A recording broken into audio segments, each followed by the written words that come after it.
Students, इस practical में हम प्रिंसिपल ऑफ मोमेंट्स वेरीफाई करेंगे और हम यूज़ करेंगे एक मीटर रॉड को, और मीटर रॉड को हम एक वेज पे, जो कि लकड़ी का त्रिकोण की शक्ल का टुकड़ा होता है, बैलेंस आउट करेंगे। और इसमें हम ये करेंगे कि एक साइड पे हम वेट लटकाएंगे जिनकी मदद से हम फोर्सेस अप्लाई कर रहे हैं एक्चुअली, और दूसरी तरफ पे एक और भी वेट लटकाएंगे। तो हम इनको बैलेंस आउट करेंगे ताकि एक तरफ का टाक दूसरी तरफ के टाक के बराबर हो। तो प्रिंसिपल ऑफ मोमेंट्स हमें यही कहता है कि clockwise torque is equal to anti clockwise torque. जब दोनों टाक्स बराबर होंगे तो इसका मतलब है कि दोनों का डिफरेंस ज़ीरो होना चाहिए। और एक्चुअली हम यही करेंगे यहाँ पे मुख्तलिफ वेट सेलेक्ट करते हुए और उनकी मुख्तलिफ पोजीशंस एडजस्ट करते हुए, मीटर रॉड को बैलेंस करते हुए इस वेज पर। तो सबसे पहले हम ऑपरेटर्स देखेंगे, हमें कौन सा ऑपरेटर्स चाहिए, फिर उसके बाद हम परफॉर्म करेंगे प्रैक्टिकल को, प्रोसीजर को स्टेप बाय स्टेप फॉलो करते हुए।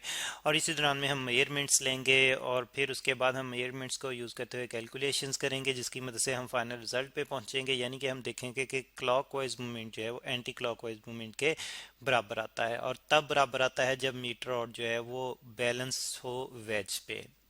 ऑपरेटर्स में एक तो हमें मीटर रॉड चाहिए होगा जो 1 मीटर लेंथ का होगा, सेंटीमीटर में इस पे डिवीजन्स लगी होंगी जैसे कि आप यहाँ पे देख रहे हैं। इसके साथ साथ वेज चाहिए होगा हमें, जैसे कि यहाँ पे आप देख रहे हैं लकड़ी का त्रिकोण की शक्ल का ये टुकड़ा होता है जिसका एक एज जो है वो ज़्यादा बड़ा हुआ और तेज़ होता है।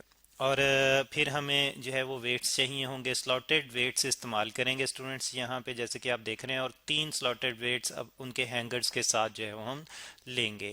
और इनमें हम यहाँ पे स्लॉटेड वेट्स जो है यानी कि 3 हैंगर लेंगे और काफ़ी सारे स्लॉटेड वेट्स लेंगे, क्योंकि एक साइड पे हम 2 वेट्स लटकाएंगे और दूसरी साइड पे हम एक स्लॉटेड वेट लटकाएंगे। और इनको लटकाने के लिए हमें थ्रेड यानी कि धागे की भी मदद की ज़रूरत धागे की ज़रूरत भी पड़ेगी।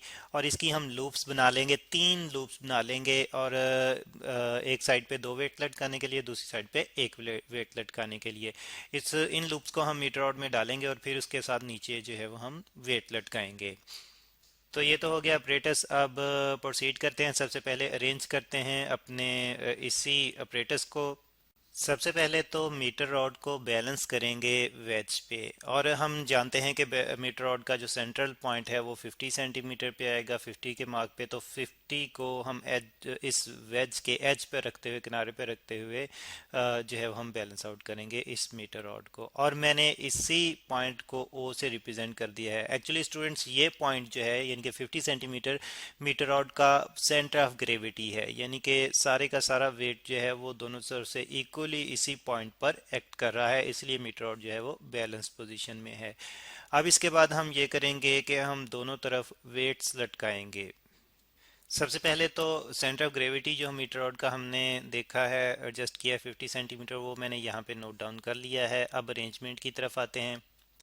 तो मीटर रॉड को हमने बैलेंस कर लिया था उसके सेंटर ऑफ ग्रेविटी पे। फिर उसके बाद हमने लूप्स डाली, एक तरफ 2 लूप्स डाली धागे की और दूसरी तरफ एक लूप डाली। फिर हमने एक तरफ 2 वेट्स लटकाए और इनकी वैल्यूज़ कम रखी हमने, जबकि एक तरफ जो है हमने ज़्यादा वैल्यू का वेट लटकाया। इस तरह से इनकी पोजीशंस को एडजस्ट किया कि मीटर रॉड जो है फिर से बैलेंस्ड रहे। तो अब इस तरफ से अप्लाइड टॉर्क यानी कि मोमेंट जो है वो इस तरफ से अप्लाइड टॉर्क के बराबर होगा। हम देख रहे हैं कि ये वाले 2 वेट्स जो है एंटी क्लॉकवाइज टॉर्क प्रोड्यूस करेंगे और ये वाला वेट W3 जो है ये क्लॉकवाइज टॉर्क प्रोड्यूस करेगा।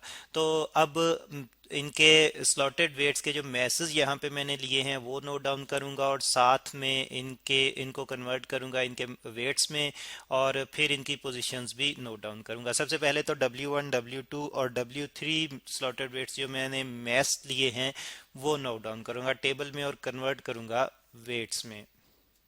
W1 मैंने 30 ग्राम लिया था, इसको 980 से मल्टीप्लाई किया जो कि ग्रेविटेशनल एक्सलेशन की वैल्यू है सेंटीमीटर पर सेकंड स्क्वायर में। मैस M1 जो है वो क्योंकि मैंने ग्राम्स में लिया है और जी मेरे पास सेंटीमीटर पर सेकंड स्क्वायर में है, तो इस तरह से वेट जो कि एक फोर्स है उसके यूनिट में न्यूटन की बजाय CGS सिस्टम के यूनिट्स यानी कि डाइन्स में लिखूंगा।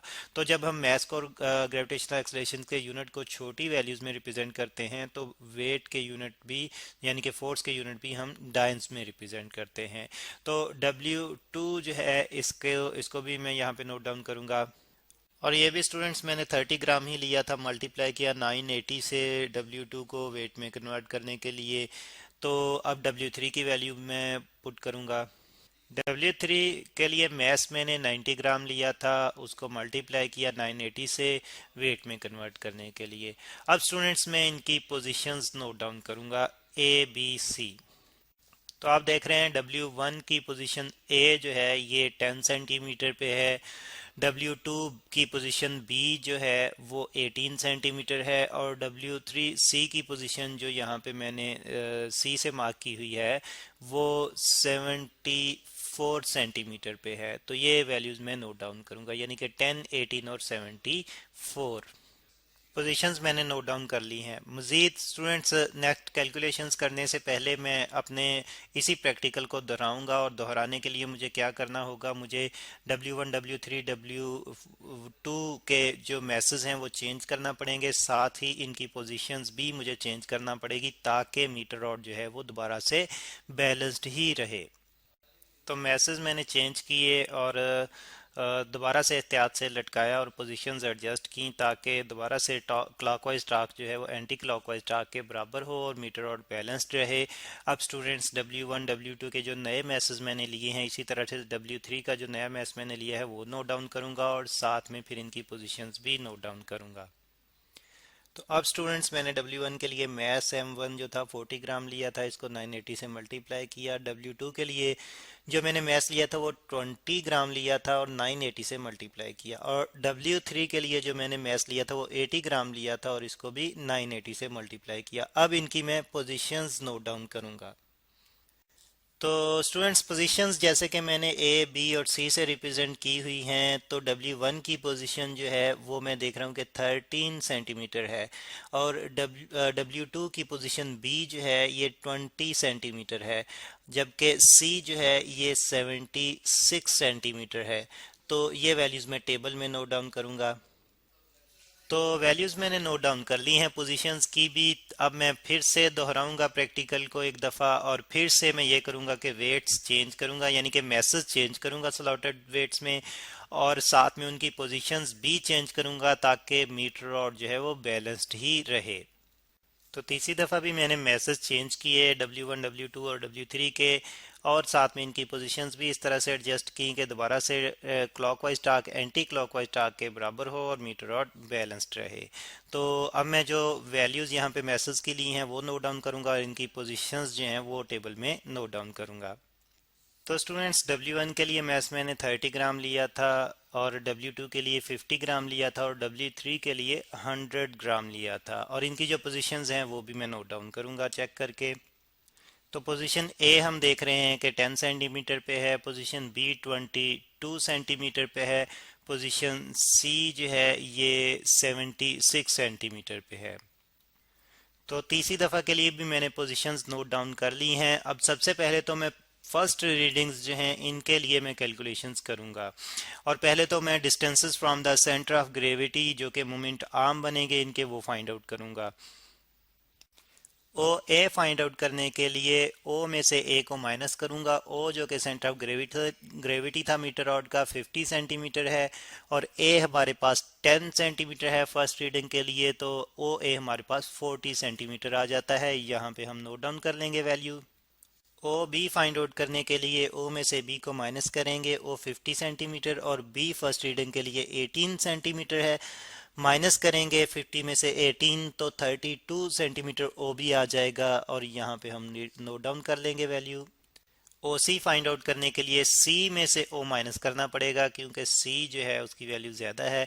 74 में से 50 माइनस करेंगे तो 24 आ जाएगा ओ सी, और यहाँ पे हम वैल्यू नोट डाउन कर लेंगे।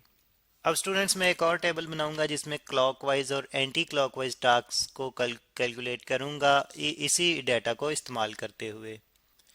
तो यहाँ पे स्टूडेंट्स एंटी क्लॉकवाइज मोमेंट हमने कैलकुलेट करना है जो कि W1 और W2 की वजह से है। तो दोनों का अलग अलग टॉर्क कैलकुलेट करेंगे, फिर उनको एड अप कर देंगे। तो W1 के लिए हम उसको मल्टीप्लाई करेंगे उसके मोमेंट आर्म से, और फिर इसी तरह से W2 के लिए उसके मोमेंट आर्म से मल्टीप्लाई करेंगे, रिजल्ट को एड अप कर देंगे, तो हमारे पास टॉर्क जो है वो एंटी क्लॉकवाइज टॉर्क आ जाएगा, जिसको मैंने τ1 से रिप्रेजेंट किया हुआ है। तो पहली रीडिंग्स के मुताबिक हमने देखा था कि W हमारे पास 30 माइनस 980 है, और इसको OA जो कि 40 आया था उससे मल्टीप्लाई करेंगे, और इस तरह से W2 जो हमारे पास 30 मल्टीप्लाई बाय 980 ही था, इसको OB जो कि 32 आया था उससे मल्टीप्लाई करेंगे, तो रिजल्ट हमारे पास ये आ रहे हैं। इनको एडअप करके total anti clockwise torque 9 centimetre में हमारे पास ये आ रहा है। वैल्यू में यहाँ पे नोट डाउन करूंगा। क्लॉकवाइज टार्क जो है वो W3 की वजह से है, मल्टीप्लाई करेंगे हम उसके मोमेंट आर्म से। तो आप देख रहे हैं कि W3 हमारे पास 90 मल्टीप्लाई बाय 980 था, 24 उसका जो मोमेंट आर्म है उससे मल्टीप्लाई किया तो हमारे पास क्लॉकवाइज टार्क आ गया। वैल्यू हम यहाँ पे नोट डाउन करेंगे। तो आप देख रहे हैं कि एंटी क्लॉकवाइज मूवमेंट जो है वो क्लॉकवाइज मूवमेंट के बराबर आता है, क्योंकि मीटर और जो था वो बैलेंस था। तो अगर दोनों मूवमेंट्स का अगर हम डिफरेंस भी लें तो रिजल्ट हमारे पास ज़ीरो आता है। इसी तरह से स्टूडेंट्स बाकी जो वैल्यूज़ हमने ली हैं उनके लिए भी हम कैलकुलेशन करेंगे, और फिर एट द एंड हम चेक करें अगर क्लॉकवाइज और एंटी क्लॉकवाइज मूवमेंट्स को तो बराबर आएंगे, और डिफरेंस जो है वो ज़ीरो आएगा। तो आई होप कि आपको आइडिया हो गया होगा कि हम किस तरह से प्रिंसिपल ऑफ मोमेंट्स वेरीफाई कर सकते हैं।